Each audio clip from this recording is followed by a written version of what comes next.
প্রথমে থাকলো ভাত, এরপরে একটু আলু শুদ্ধ মাখা,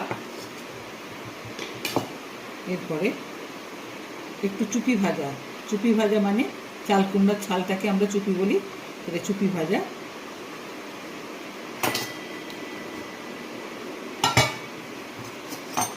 আর নারকেল দিয়ে চাল কুমড়ার ঘন্ট। এর আগে আমি এই রেসিপিটা তুলে ধরেছি আপনাদের সামনে।